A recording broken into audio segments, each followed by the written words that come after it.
tadi Mas Toto bilang ini yang pinter tuh sebenarnya pengkondisiannya, ya. Ya, ya. Pengkondisiannya Kondisiannya dan pinter. Ya. pinter, ya kan, pinter banget dan sudah dipersiapkan dari jauh-jauh hari gitu kan ya. Dan itu pinter Mas Toto. Jadi artinya ini sah ya, legal ya. Legal karena semua Kita sudah ya diatur kan ya, diatur, iya. diatur pakai segala macam ya, Saya undang-undang lah, kadang-kadang berpikir administratif lah. Hmm, berpikir ini apa tuh namanya hmm. kubu 02 ini dia khususnya kubu pemerintah ya ini bisa memerankan sebagai Robin Hood yang baik nih. Ya, Dia bener, bagi-bagi manfaat bener. ke bawah gitu. Bener kan masyarakat, seneng jadinya gitu ya, tapi kan Iya. untuk kalangan menengah atas itu kan nggak terima karena demokrasi nggak jalan lah, tercederai dan segala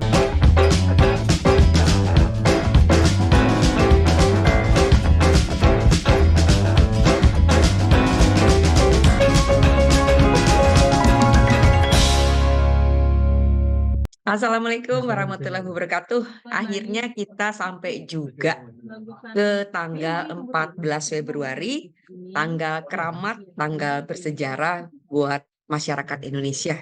Warga negara Indonesia yang baik pasti menggunakan hak pilihnya. Dan berdasarkan hasil hitung cepat atau quick count yang digelar sejumlah lembaga riset termasuk diantaranya oleh Litbang Kompas, yang unggul sementara adalah pasangan nomor 2, yaitu Prabowo Subianto dan Gibran Rakabuming Raka. Nah, banyak nih pertanyaan ya kan, mengapa nomor 3 yang digadang-gadang paling tidak bisa nempel gitu ya ke nomor 2, kok malah mislek ya. Kemudian mengapa nomor 1 justru ada di nomor 2. Nah, ini pertanyaan-pertanyaan sederhana yang muncul di masyarakat dan kita ingin tahu nih, apa sih yang sesungguhnya terjadi gitu ya. Saya bersama tentu saja langganan nih, Mas Toto Suryaning Tias. Beliau adalah peneliti senior Litbang Kompas yang katanya nggak pulang 2 hari ke rumah gara-gara quick count. Mas Toto, saya melihatnya Siap. gini Mas Toto ya, kok ternyata adem ayem ya. Jadi ini mengindikasikan kalau buat masyarakat biasa kayak saya gini kan masyarakat biasa gitu ya. Ini hebat banget ya Indonesia, negara yang penduduknya sangat banyak, hak pilihnya sangat banyak, bisa menggelar pilpres pileg yang luar biasa damai, ya kan? Kontroversi pasti Ya. ada, dugaan-dugaan segala macam pasti ada, tapi terbukti udah 2 hari nih pasca pilpres aman-aman aja. Nah, tapi kan juga jadi pertanyaan, kok nomor 3 bisa sebawah itu sih? Dapatnya malah ada yang bilang, salah 2 pengamat tuh di TV-TV saya dengar, nggak kompetitif. Apa sih Mas sesungguhnya yang terjadi? Iya. Yang pertama-tama situasi keamanan memang baru baik ini ya Mbak ya. Jadi anasir-anasir pembuat onar itu memang relatif bisa ini ya diredam. Kalau kita ingat beberapa waktu bersamaan dengan sebelum masa kampanye Temu Akbar, waktu masih kampanye di masa awal kan ini 75 hari ya masa kampanye. Di awal-awal masa kampanye itu kalau ingat ada belasan anasir-anasir teroris yang ditangkap oleh Densus. Beritanya ada itu beberapa. Kalau dikumpulin mungkin ada 20-an orang itu, karena beberapa kali penangkapan. Ada yang di Jawa Tengah, kemudian ada di daerah wilayah Jawa yang lain. Jadi pertama itu, karena biasanya pengeboman dan kerusuhan yang bernuansa SARA itu dipicunya dari peristiwa terorisme di masa-masa lalu. Kemudian yang kedua juga kita harus ingat bahwa penggerak-penggerak massa dalam hal ini misalnya seperti kelompok-kelompok yang dikategorikan radikal dan seterusnya, termasuk HTI dan kelompok-kelompok FPI itu kan sudah diredam oleh pemerintah, dibubarkan oleh Menko Polhukam ya.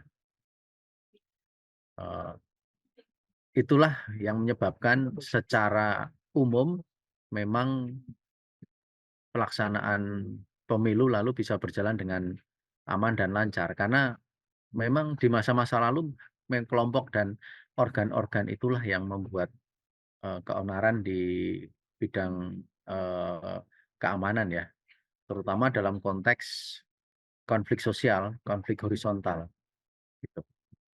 Selain itu kita juga melihat tidak ada lagi atau tidak menonjol ya tegangan sosial antara kelompok-kelompok masyarakat yang horizontal ya, misalnya antar suku atau antar agama gitu.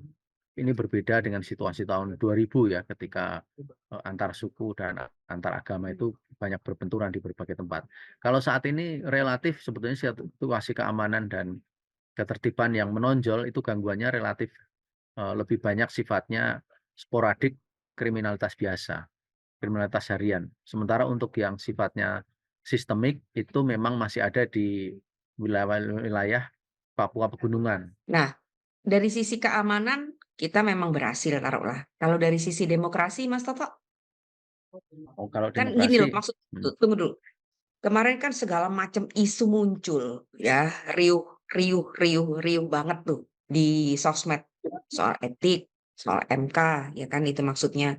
Kemudian soal debat yang macem-macem ininya, apa namanya, narasi-narasinya gitu ya, yang bikin panas satu sama lain. Memang pemilu kali ini nih kan enaknya tuh nggak ada lagi tuh politik identitas gitu ya Mas Toto ya. pembelahan Politik ya. ya, mudah kayaknya, tapi kan memang kayaknya orang lupa atau memang semua paslon tuh memang tidak menjual atau yang lekat dengan itu pun tidak lagi jualannya tentang itu gitu kan ya. Nah, apakah memang soal-soal ini yang membuat kemudian, jadi kelihatan so easy, kelihatan mudah, kelihatan lancar, bahkan yang, dari tim hukum nomor 3 itu kayaknya nggak ada, apa namanya, upaya gugatan yang luar biasa. Apakah memang real kayak gitu ya? Apakah karena nomor 3 itu secara, pemilu legislatif kan unggul nih untuk sementara. Faktor-faktor itu mempengaruhi nggak sih? Pertama-tama soal pembelahan, mungkin soal ini ya, politik identitas, kemudian pembelahan di masyarakat seperti di masa-masa pemilu sebelumnya. Misalnya kalau penguatan identitas sosial itu kan terjadi dalam Pilkada 2017 di DKI ya, pemilihan gubernur DKI. Lalu kalau pembelahan sosial, artinya pro dan kontra di masyarakat, terbelah menjadi dua kubu, itu kan terjadi di pemilu 2014 terutama ya. Nah, saat ini untuk pemilu 2024 memang tidak terlalu menonjol. Artinya memang tidak kelihatan tampak dan tidak menjadi isu utama. Kalau dulu kan ada istilah cebong kampret misalnya. Kalau sekarang kan tidak lagi dipakai istilah itu. Ya karena memang basis sosial yang terbentuk pada saat ini, dalam hal ini basis sosial politik ya, yang menjadi konstituen dari parpol-parpol koalisi yang mendukung capres tertentu itu formatnya berbeda dengan pada waktu 2014. Kalau 2014 itu karena yang satu parpol itu mengidentikan dengan parpol nasionalis, sementara yang satu nasionalis juga, tetapi dia mewadahi dan diidentikan, mungkin dia tidak pernah mengidentikan diri ya, diidentikan dengan kekuatan yang lebih Islami, karena dia di sana bergabung juga sejumlah partai Islam misalnya, lalu menjadi kampret misalnya, yang satunya jadi kecebong. Jadi antara kecebong dan kampret ini lalu basisnya kan basis identitas sosial, lalu terjadi pembelahan. Nah, kalau ditanya tadi pertanyaannya Mbak Weni kan, apakah sekarang ini sudah tidak ada lagi? Sebetulnya kalau kita lihat dari hasil rangkaian hasil survei kami, sebetulnya kalau mau dilacak pembelahan itu tetap ada.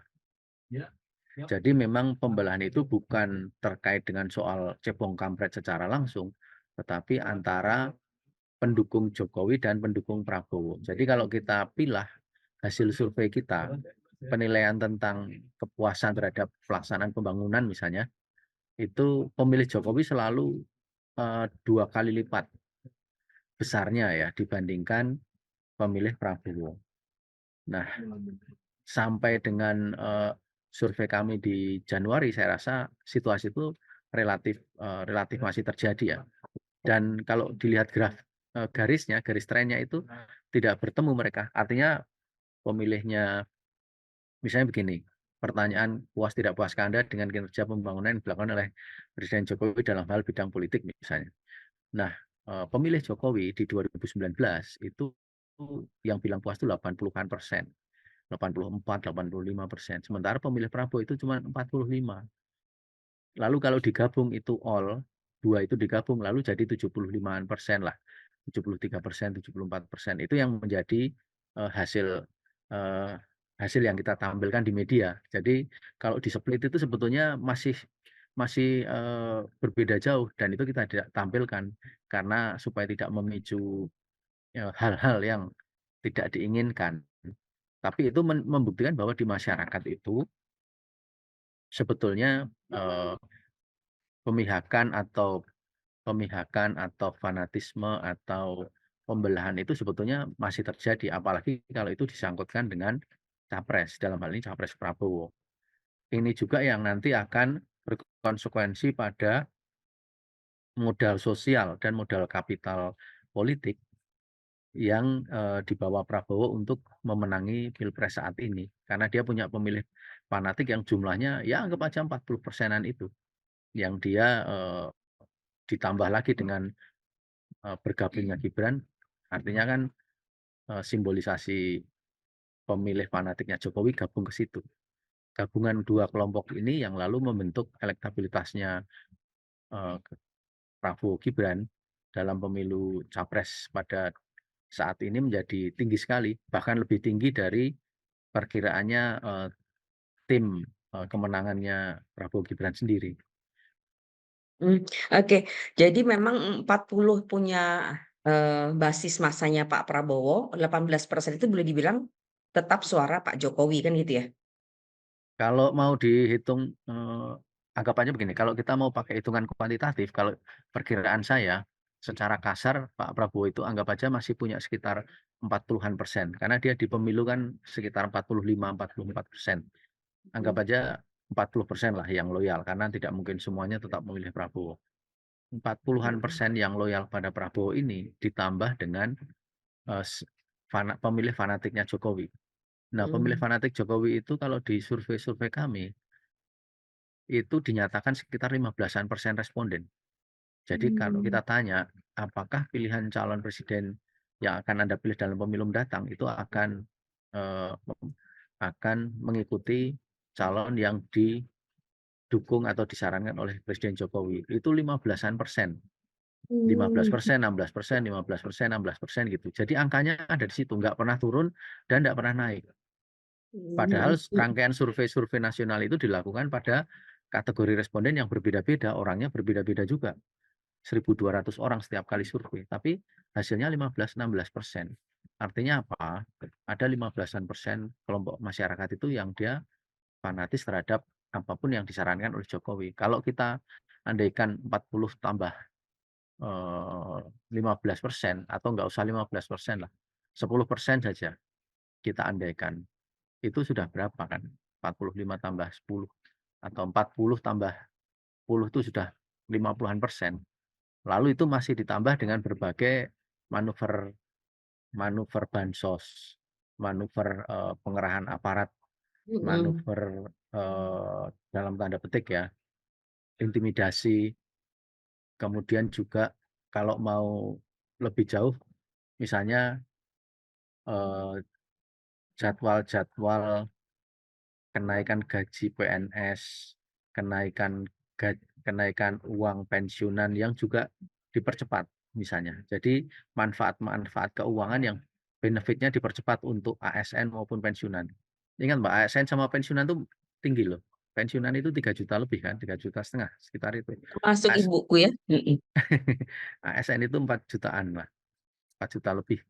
Nah, jadi bisa kebayang kalau ada sekitar 7,5 juta penduduk yang dalam hal ini bisa istilahnya ya, mungkin entah terpengaruh entah tidak, tetapi benefit manfaat finansialnya diberikan di muka, diberikan teaser istilahnya. Karena itu kan sesuatu yang dikritik juga bahwa misalnya pemberian pensiun, itu kan kenaikan pensiun, uang pensiun itu kan tiba-tiba naik 12%. Pegawai negeri juga naik 8% karena alasan sudah lama tidak naik selama masa COVID. Lalu naik 12%, tapi diberikannya misalnya pensiunan itu dicairkannya tanggal 13 kemarin, Mbak. 1 hari sebelum pencoblosan misalnya. Nah, itu kan menjadi menjadi catatan juga. Jadi hal-hal itulah yang kira-kira memang lalu memperkuat elektabilitas dan modal sosial dari terutama kubu Prabowo Gibran.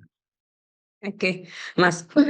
Tapi kan hal-hal seperti itu gitu ya, sah-sah aja bagi incumbent, taruhlah. Yang konyol itu ini anggapan ya cara apa kata kata orang Palembang tuh cara calak ya kan. Sudah berusaha dengan segala manuver dan menang. Ketimbang gitu kan pikiran-pikiran orang. Ketimbang sudah bermanuver kalah. Itu boleh-boleh Ya, aja. ya. Jadi kan kita bisa pakai ukuran norma hukum saja. Kalau norma etika memang ya kemarin ada problem ya dengan norma etika itu dengan kasus keputusan MK yang membuat Gibran bisa mencalonkan diri sebagai wapres dan kita sama-sama tahu itu dianggap sebagai pelanggaran etik, ya kan? Pak Hakim Agung Usman itu dianggap melanggar etik karena dia itu namanya melakukan intervensi dalam proses pencawapresan Gibran. Sementara kalau yang norma hukum itu kan memang belum ada, belum terdengar gitu pelanggaran yang dilakukan oleh kubu Prabowo Gibran maupun koalisi parpol pendukungnya gitu. Tetapi memang beberapa laporan tentang intimidasi, kemudian beberapa laporan yang sifatnya pelanggaran hukum pemilu, misalnya penyuapan dan money politik itu kan sudah masuk juga laporan-laporan tentang itu. Nah, saya rasa persoalan-persoalan itulah yang mungkin bisa jadi catatan. Ya benar bahwa toh menang gitu ya, toh menang dan saya setuju bahwa ya namanya pertarungan politik ya harus berani menyerempet bahaya semacam itu dan menang gitu. Cuman kalau kalah ya mungkin risiko tanggung sendiri. Makanya saya tidak menggunakan istilah pelanggaran hukum. Kalau saya menggunakan istilah manuver politik yang tajam. Meskipun itu tidak semuanya merupakan langkah politik ya. Itu banyak yang sifatnya langkah administratif, misalnya seperti pemberian uang pensiun mepet pada hari pencoblosan itu kan langkah administratif pemerintah dalam memberikan uang pensiun dalam bentuk rapelan loh Mbak, bukan uang pensiun biasa, rapelan di depan. Biasanya kan rapelan di awal tahun itu kan akan diberikannya bulan Maret, bulan April kayak gitu ya. Tapi ini diberikannya Ini bulan rapel. bulan Mm-mm. Februari dan sehari sebelum pencoblosan. Nah, itu kan Mm-mm. langkah administratif, tapi kan berbau politis karena dia dekat Mm-mm. sekali dengan hari pencoblosan. Nah, itu Nah, saya bilang Mas, manuver-manuver politik yang oke. tajam. Mm-mm. Manuver-manuver politik ini bisa nggak jadi temuan gitu ya bagi TPN hukum, bidang hukum, apa istilahnya tuh, tim hukumnya TPN nomor Tim 3 pemenangan atau nomor nasional. 1, ya tim hukumnya ya, nomor 1 atau nomor 3 untuk kemudian sampai ke MK gitu. Kelihatannya ada nggak sih temuan untuk itu dan diperkarakan sedemikian rupa menjadi peluru gitu ya, sehingga bisa membuat apa namanya, legitimasi nomor 2 tuh ya agak-agak terancam. Kok kayaknya belum sampai ke sana atau memang nggak ada, Mas? Setahu Kalau Mas Toto. kalau menurut saya pada kategori yang sistemik, misalnya soal bansos, itu kan sistemik karena dia kan sifatnya nasional ya, semuanya diberikan. Untuk kategori yang sistemik, misalnya soal penaikan gaji ASN 8%, penaikan uang tunjangan pensiun 12% misalnya. Lalu mencairkannya sehari sebelum pencoblosan misalnya. Kemudian juga instruksi untuk pemenangan terhadap birokrasi misalnya. Nah, hal-hal kayak gitu untuk yang sistemik sayangnya memang sifatnya agak laten ya. Dalam arti laten itu bukannya ini sudah lama, tetapi dia di bawah permukaan laten itu. Sehingga tidak mudah juga mengungkap bukti-bukti kerasnya untuk dibawa ke ranah hukum. Tapi kalau terbukti misalnya ada bukti video atau bukti suara, saya rasa itu akan jadi persoalan lain. Kan beberapa contoh sudah dicoba, misalnya seperti kasus, kalau Mbak ingat kasusnya Aiman Wicaksono. Itu kan dia mencoba mengungkap bagaimana ada intervensi atau apa itu namanya pelanggaran hukum pemilu ya yang dilakukan oleh Aparat polisi gitu dalam ya. ya aparat misalnya. Nah itu kan lalu segera berbalik menjadi tuntutan gugatan hukum pada Aiman. Nah Aiman. ya, jadi saya rasa ada problem di situ ketika tidak banyak juga orang atau pihak yang berani untuk mengungkap yang laten ini, yang sistemik ini. Karena kalau dia tidak cukup kuat buktinya, justru bisa memukul dia karena kubu pemerintah dalam hal ini ya, meskipun dia bukan yang bertarung di pemilu, tapi kan kita faktanya kubu pemerintah itu kan simbolisasinya ke sana, ada di kubu 02 itu sudah sangat siap dengan persoalan ini. Gitu. Nah, itu untuk yang laten. Sementara kalau untuk yang sifatnya insidental, yang sporadik, yang ada di permukaan, yang tidak laten, penyelewengan-penyelewengan kecil, atau yang sifatnya memang kecurangan gitu, tapi dia hanya 1-2. Saya rasa jumlahnya akan sulit untuk bisa sampai membawa pada hakim MK dalam konsideransinya nanti misalnya untuk sampai lalu misalnya membatalkan hasil pemilu misalnya. Saya rasa akan sulit. Artinya secara umum kesimpulannya menurut saya sulit untuk menghindari hasil yang sekarang ini kita dapatkan. Ya hasil yang kita dapatkan menurut saya more or less itu sudah menggambarkan aspirasi masyarakat tentang kepemimpinan pada saat ini. Dan saya selalu bilang yang kita persoalkan bukan soal alat ukurnya, bukan soal hasil quick count-nya, bukan soal real count-nya. Kalau menurut saya itu sudah akurat ya, sudah dijalankan dengan baik. Tapi mungkin yang bisa dipersoalkan adalah pengkondisiannya. Bagaimana istilahnya penciptaan kondisi sebelum pemilu pencoblosan itu dilakukan. Nah, saya rasa itu yang lebih relevan untuk dipersoalkan. Bukan semata-mata untuk menghukum atau mencari siapa yang salah, tapi menurut saya ini bagian dari pendewasaan demokrasi. Sehingga nanti dalam undang-undang pemilu yang akan datang, hal-hal semacam ini bisa dicegah. Termasuk juga misalnya mencegah politik dinasti di dalam sebuah proses pencapresan presiden yang sedang memerintah itu misalnya dilarang keluarganya sampai tingkat derajat keberapa untuk ikut bertanding langsung gitu karena ada kekhawatiran presiden yang berkuasa ini akan menjadi pendukung sponsor diam-diam dari kerabatnya yang maju ke kandidasi Dan kepresidenan. itu kita belum ada aturannya ya memang ya, sampai keturunan Sudah ada keberapa seperti itu. tapi nyatanya kan tidak bisa dipakai secara tegas di undang-undang Mhm, pemilu. Masih menjadi mhm, dispute kan, kemarin jadi dispute kan, misalnya mhm, misalnya mhm, mhm, seperti soal presiden berkampanye saja itu kan jadi dispute. mhm, Presiden mhm. presiden bisa menafsirkan bahwa itu boleh berkampanye gitu. Sementara para ahli tata negara bilang bukan itu maksudnya. Nah, meskipun ahli tata negaranya mungkin lebih akurat dalam menafsirkan undang-undang tentang boleh tidaknya presiden berkampanye, tetapi berarti undang-undang itu sendiri masih multitafsir karena presiden masih bisa menafsirkan bahwa itu presiden boleh berkampanye. Padahal maksudnya adalah presiden boleh berkampanye jika dia ikut berkontestasi maju lagi di dalam pemilihan umum itu kan. Nah itu artinya kan undang-undang sendiri masih membuka celah-celah peluang penafsiran yang berbeda. Itu yang harus dicegah Mhm. di masa mendatang. Oke, jadi kita masih harus terus berproses sudah jelas ya. Sebuah undang-undang kalau produknya itu multitafsirnya banyak itu bahaya kan, Mas Toto ya. Betul, betul Oke, Mbak. Betul. oke. Jadi kan tadi Mas Toto bilang ini yang pinter tuh sebenarnya pengkondisiannya, ya, Ya, ya. pengkondisiannya dan Kondisiannya pinter. Ya. pinter, ya kan, pinter banget dan sudah dipersiapkan dari jauh-jauh hari gitu kan ya. Dan itu pinter Mas Toto. Jadi artinya ini sah ya, legal ya. Legal karena semua Kita, sudah ya diatur kan ya, diatur, iya. diatur pakai segala macam ya, Saya undang-undang lah, kadang-kadang berpikir administratif lah. berpikir ini apa tuh namanya Hmm. kubu 02 ini dia khususnya kubu pemerintah ya, ini bisa memerankan sebagai Robin Hood yang baik nih. Ya, Dia bener, bagi-bagi manfaat bener. ke bawah gitu.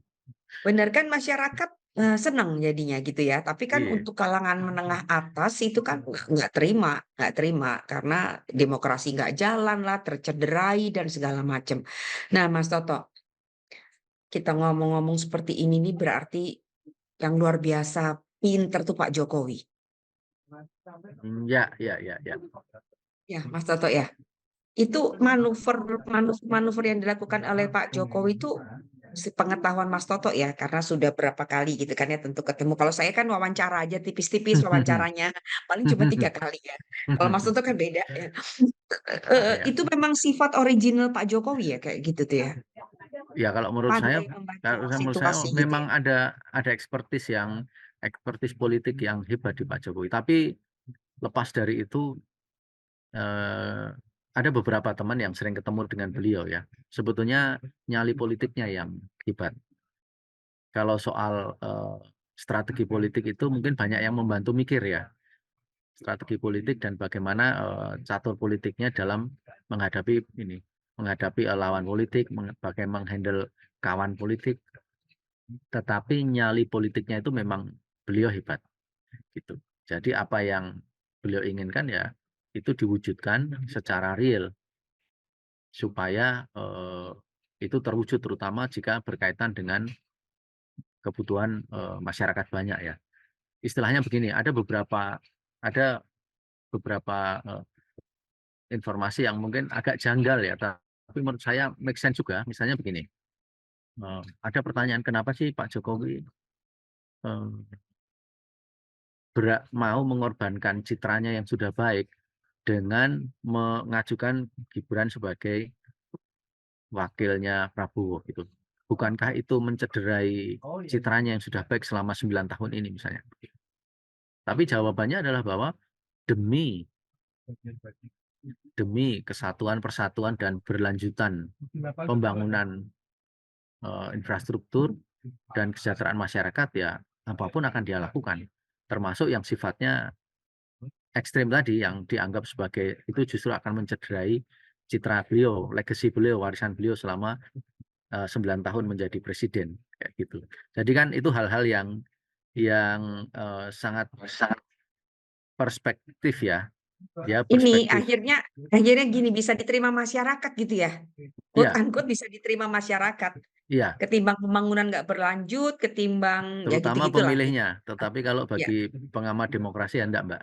enggak, betul, betul. Kalau pengamat Karena demokrasi tentu kalau enggak. bagi pengamat demokrasi bukan hasilnya, tapi Ya, prosesnya. prosesnya, Ya, prosesnya. kalau tadi kan istilah itu kan dia mementingkan hasilnya, Mhm, mhm, mhm, gitu, mhm. Mbak.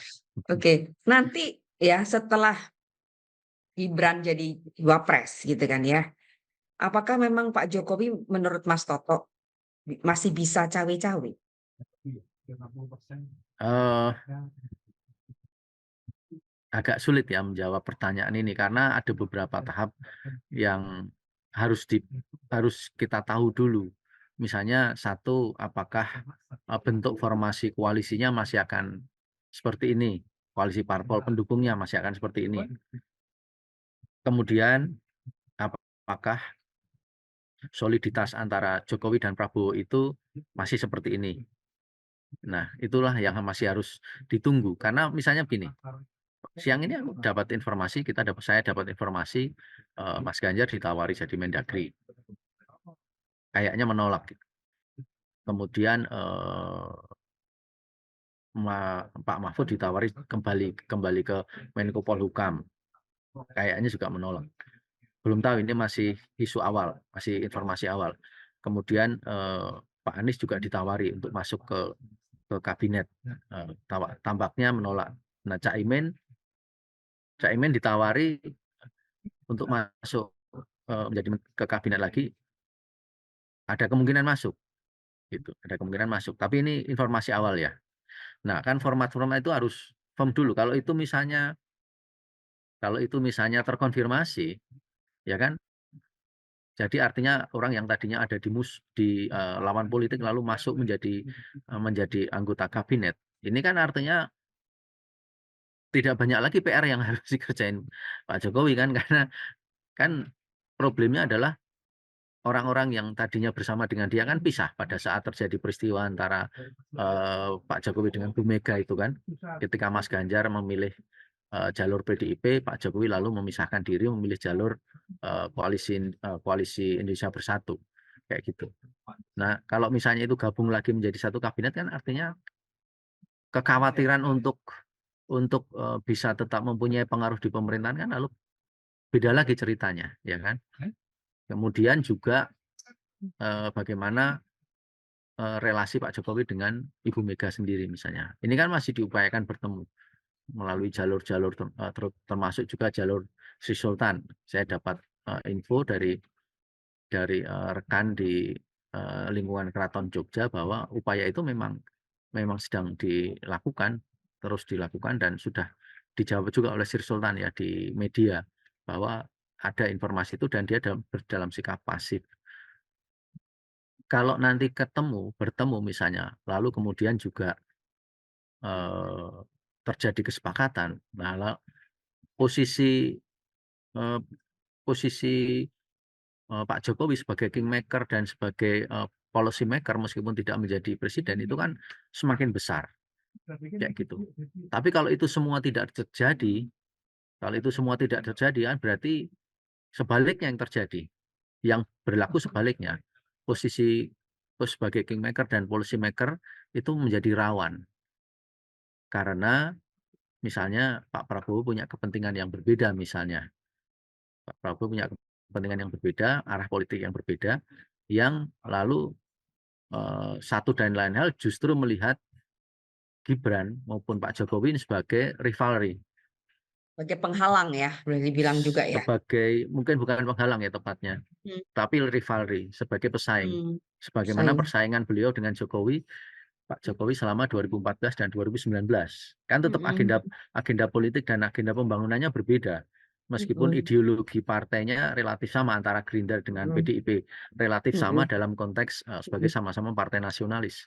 mm-mm, Tetapi kan mm-mm. nasionalisnya Gerindra dan PDI ini kan punya warna yang berbeda. Yang satu lebih marhen ke orang masyarakat kecil lokal, seperti petani marhen di Bandung itu bagaimana. Yang satu menurut saya lebih sosialis, Gerindra Mm-mm, ini. Ya, artinya kan mm-mm, sosialis ini kan term internasional nih, ya kan, term mm-mm, internasional berdasar kelas kan. Kalau marhenis kan dia tidak persoalkan, nggak terlalu persoalan soal kelas. Gitu. Dia lebih pada mm-mm, persoalan soal wong cilik itu lain ya, agak mm-mm, lain, mm-mm, sentuhannya lain, tapi sama-sama nasionalis. Nah, mm-mm. rivalry antara nilai arah ideologis Gerindra dan PDIP atau Jokowi dan Prabowo ini, apakah bisa tetap berjalan seiring kalau misalnya lawan-lawan politik tadi tidak masuk ke kubu pemerintah, kemudian pertemuan dengan Bu Mega juga tidak terjadi, kemudian yang terjadi selanjutnya gerbong dari Prabowo Gibran ini justru panjang sekali. Dan di sana ada partai-partai yang secara kekuatan parlemen itu cukup gede. Seperti kita tahu dari hasil quick count kan Golkar lebih tinggi dari Gerindra misalnya. Nah itu kan sesuatu yang kita tidak sangka. Tadinya kan di pemilu sebelumnya Golkar itu sudah kalah. Bahkan seringkali di nomor peringkat 4. Sekarang naik ke peringkat 2. Dia hanya selisih 2% dengan PDIP. Jadi PDIP 16, sekian, Golkar 14, sekian. Kalau dikonversi kursi, bisa-bisa selisih kursinya hanya sedikit antara PDIP dengan Gerindra. Karena sebarannya Golkar itu di nasional lebih bagus. Di sebarannya dibandingkan PDIP lebih bagus Golkar itu di nasional. Di luar Jawanya dia lebih rata perolehan kursinya. Sehingga kalau di metode Sendlik, jangan-jangan dia malah lebih dekat ke PDIP dibanding lebih dekat ke Golkar. Ya sorry, ke Gerindra. Jadi kan PDIP 16, Golkar 14, Gerindra 13. Tetapi perolehan kursinya jangan-jangan yang 14 ini lebih dekat ke 16. Nanti kalau sudah selesai penghitungan suara. Nah, penguasaan kursi yang besar itu apakah lalu akan memberikan kepercayaan diri bagi Golkar misalnya untuk ya sudah punya agenda politik yang berbeda. Misalnya ya kan, kita masih harus menunggu berbagai hal ini. Sehingga tadi kembali ke pertanyaan Mbak Weni, tentunya eh, bagaimana eh, bagaimana agenda politik dari Jokowi ini bisa tetap berlangsung dalam pemerintahannya Prabowo Gibran, tentunya dalam tanda petik melalui Gibran sebagai anak, menurut saya tidak semudah itu. Tidak semudah itu. Meskipun publik sebetulnya harapannya itu. Kan publik memberikan elektabilitas yang cukup besar kepada Pak Gibran itu karena dia melihat ada sosok Jokowi di sana melalui Gibran, kan begitu. Tetapi bagaimana itu dijalankan menurut saya tidak semudah itu. Mas Oto makasih banyak ya. Sama-sama Mbak Weni, salam Jangan buat bosan. keluarga dan teman-teman di Iya, Palembang. iya. Makasih Mas Oto. Ya, Dadah. ya.